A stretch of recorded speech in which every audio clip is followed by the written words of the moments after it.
So guys, no, good morning. Ito yung bago nating kuwang adventure kahapon, kulay white na 2014 na GLS. Ito pa ito sa inyo. Ito siya. 2014 na GLS. Medyo madumi lang, pero maayos yan. So, syempre, i-detail natin siya.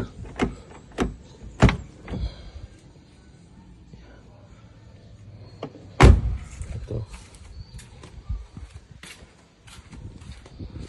Yan.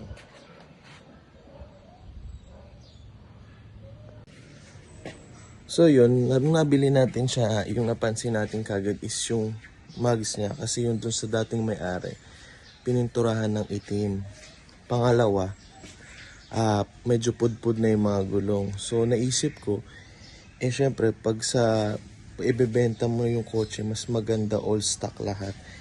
Kung magpaparepaint ako ng mugs, ito pa ito sa inyo. Kung magpaparepaint ako ng mugs para bumalik yung original niya, syempre gagastos tayo dyan. Tapos bibili pa tayo ng gulong na 4. Magkano rin ng gulong na 4?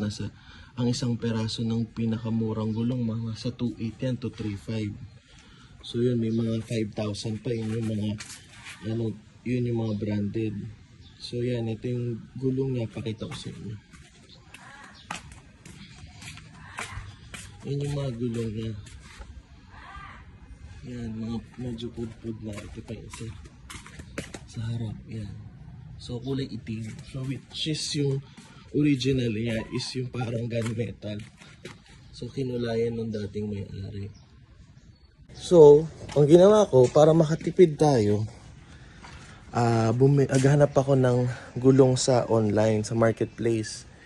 At para at least makakuha man tayo ng gulong, may kasama ng mugs, na-upgrade ko pa siya. So ito, pakita ko sa inyo. So guys, ito yung napili natin gulong o nabili natin.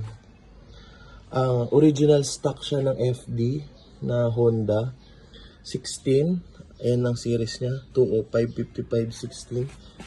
So bakit ko siya kinuha? Kasi una, ang kakapal niya. 2023 yung production niya. Asan yung production ng 2023? Ayun, makikita mo. 2023 production. Tapos, yan, 4 na peraso.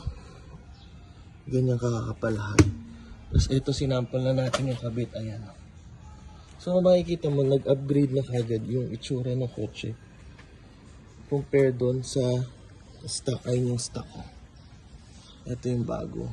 So, ang gagawin na lang natin dito, i-sprayan na lang natin tong Honda na to ng spray paint. I-repaint na lang natin siya para mas maganda. Yan, papakita ko sa inyo mamaya yung pag nakakabit na siya lahat, kung ano yung magiging tindig niya. Ito yung before niya, tapos ito yung after. Guys, no, talagang mamisan makakatipid ka rin talaga pag medyo makakatsamba ka sa marketplace ng may gulong na. Ito, nakuha ang presyo nito sa online, nakuha ko kagabi nung pagkakapost ng seller is 8.5.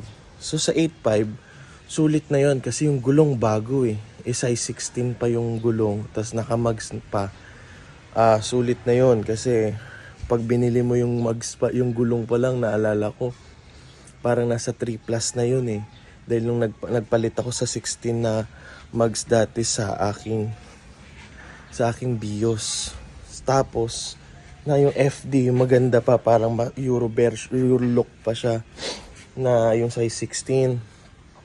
Kasi mahilig tayo sa Euro look, kasi kung papakita ko ito.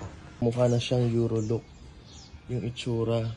Ito yung mugs Mahilig tayo sa Euro look, tingnan nyo yung aking Camry. Naka Euro look yan, na mugs.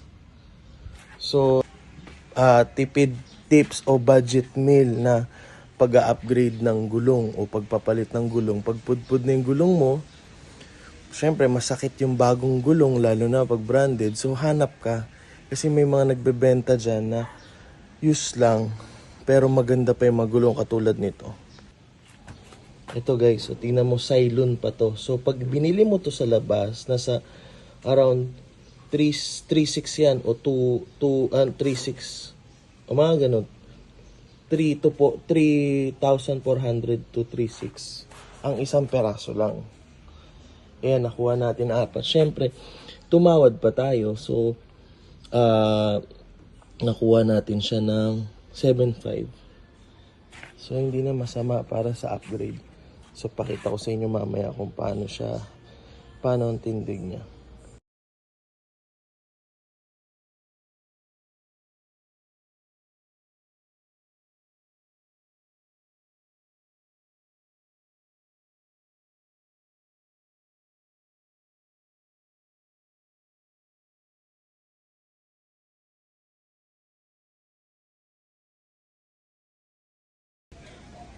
So guys, no, nagka-problema tayo, no, kasi yung binili natin na mugs na isasalpak natin dito sa adventure, hindi natin na-consider na meron pala siyang bungo sa harap, yung parang bearing niya. So yung mugs sa harap is na binili natin, which is ito, pakita ko. Ito, hindi siya magkasya dito.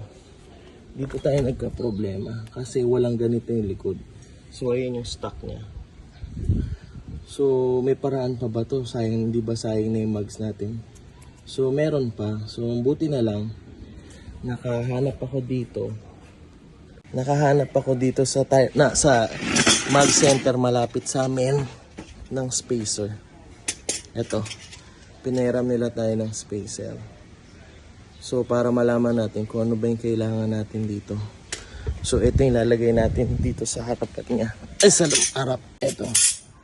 Subukan natin ito. Yan. Kung ano yung pakasya. So, tignan natin. Kung papasok na.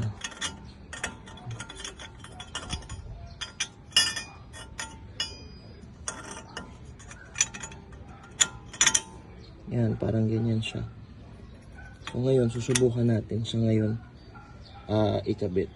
At titingnan natin kung ano yung mas kasya.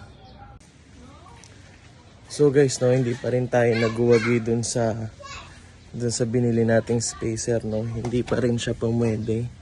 Kasi yung isa, okay naman siya. Yung 10mm, pasok siya. Kaso nga lang ang problema, konti na lang yung thread na papasok. Ito, pakita ko sa inyo. So, sinuli ko na dahil hindi naman kakasya. Pasok na sana yung 10mm. Hanggang dito na siya. Kaso ang problema, sinalpak mo yung gulong, halos wala na siyang thread na makakain. Ano na siya, delikado. So ang bibili na natin dito is yung heavy duty na yung isang malaki ng ganun. So cancel muna natin tong ating pagpapalit ng mugs. Balik muna natin yung stock mugs niya para may magawa tayong iba. So, ang pogi na sana yung sa likod din, naikabit ko na. Pakita ko sa inyo. Ito yun, naikabit ko na siya na walang problema. Sa harap lang talaga. So, yun.